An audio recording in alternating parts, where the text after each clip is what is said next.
11.19% இரட்டை இலக்கை வளர்ச்சியாக வைத்து இருக்கிறோம். இந்தியாவில் தமிழ்நாடு மட்டும்தான் இந்த சாதனை செஞ்சிருக்கு. காலை உணவு திட்டம், புதுமை பெண் திட்டம், தமிழ் புதல்வன் திட்டம், நான் முதல்வன் திட்டம், கல்வியில மாபெரும் புரட்சி செஞ்சிருக்கிறோம். அது மட்டுமல்ல, அன்றாட வாழ்க்கையில மக்களுக்கு நெருக்கமான திட்டங்களை சொல்லணும்னா கலைஞர் மகளிர் உரிமை தொகை, விடியல் பேருந்து பயணம், மக்களை தேடி மருத்துவம், உங்களுடன் ஸ்டாலின், நலன் காக்கும் ஸ்டாலின், தாய் மாணவ திட்டம், பல திட்டங்களை சொல்லலாம். மேலும் பெண்களுக்கான பல முன்னோடி திட்டங்களை செயல்படுத்திக்கிட்டு இருக்கிறோம். அரசு ஊழியர்களுடைய நீண்டகால கோரிக்கைகளை நிறைவேற்றிருக்கிறோம். சிறுபான்மையின மக்களுக்கு தொடர்ந்து நலத்திட்டங்கள் அறிவிக்கிறோம். விவசாயிகள் நன்மைக்காக 2 லட்சம் விவசாயிகளுக்கு இலவச மின் இணைப்பு தந்திருக்கிறோம். நெல் குவிண்டாலுக்கு 2000 ரூபாய் நிர்ணயம் செஞ்சிருக்கிறோம். எண்ணற்ற தடுப்பணைகள், வேளாண்மைக்கு தனி பட்ஜெட், பல்வேறு திட்டங்களை நிறைவேற்றிருக்கிறோம். நாம கவர் பண்ணாத தரப்பே கிடையாது. நம்ம சாதனை பண்ணாத செக்டாரே கிடையாது. எல்லாத்தையும் சொல்வதற்கு நேரம் இல்லாட்டியும் நீங்க யாரை பார்க்கிறீங்களோ அவங்க தொடர்பான திட்டங்களை, சாதனைகளை டக்கு டக்குன்னு சொல்ற மாதிரி ஃபிங்கர் டிப்ஸ் எல்லாத்தையும் நீங்க வச்சிருக்கணும். இந்த 5 ஆண்டு காலத்தில் நாம நிறைவேற்றிருக்கக்கூடிய திட்டங்கள் தான் அடுத்த 50 ஆண்டு கால தமிழ்நாட்டை வழிநடத்த போகிற ப்ளூ பிரிண்ட். அது மறந்துடாதீங்க. சொன்னதை மட்டும் இல்ல, சொல்லாத பல திட்டங்களை செஞ்சு காட்ட அரசாக நம்முடைய திராவிட மாடல் அரசு இருக்கு.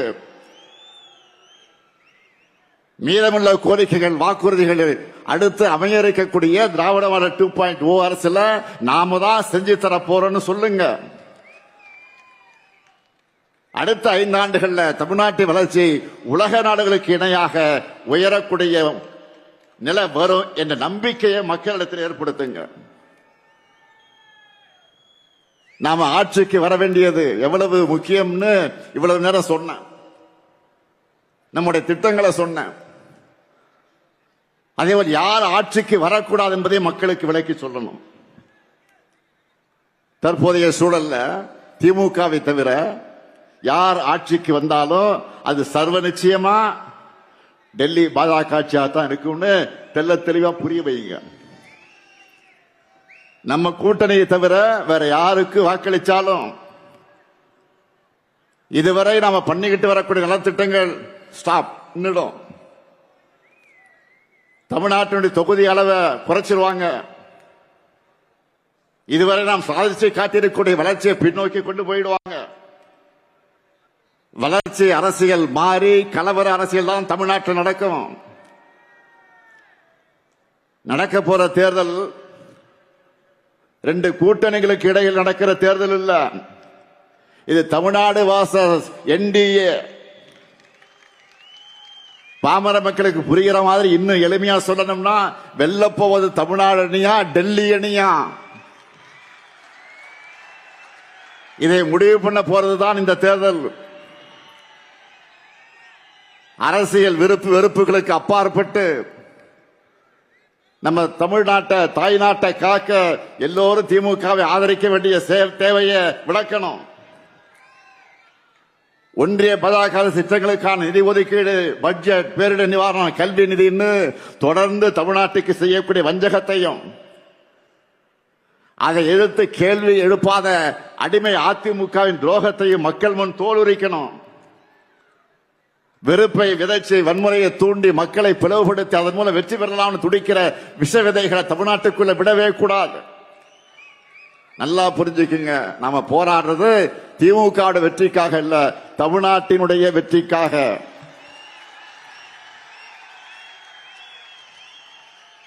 பாஜகவினுடைய டப்பா என்ஜின், பாஜகவின் டப்பா இன்ஜினுக்கு முன்னால தமிழ்நாட்டுடைய திராவிட மாடல் சூப்பர் ஃபாஸ்ட் இன்ஜின் என்றும் தலைகுனியாது. இந்த உறுதியை தமிழ்நாட்டில் இருக்கக்கூடிய ஒவ்வொரு வீட்டுக்கும், ஒவ்வொரு வாக்காளர்களுக்கு கொண்டு போய் சேர்க்க வேண்டியது உங்களுடைய வேலை. களப்பணி மட்டும்தான் இனி உங்களுடைய முழு பணி. உங்களுடைய ஒவ்வொரு மினிட் உழைப்பும் ஒரு ஓட். கூட்டணி, தொகுதி, அந்த பங்கீடு, எந்த தொகுதி யாருக்கு, யார் வேட்பாளர், இதையெல்லாம் கவலைப்படாதீங்க, நான் பார்த்துக்கிறேன். அதை என்கிட்ட விட்டுருங்க. எங்க யார் நின்னாலும் 234 தொகுதியில தலைவர் தான் இந்த ஸ்டாலின் தான் வேட்பாளர் நினைச்சு வேலை பாருங்க.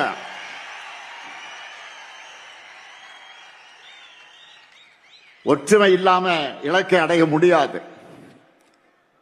அதனால தோழமை கட்சியுடைய ஒற்றுமை உணர்வோடு நாம் பணியாற்றணும்.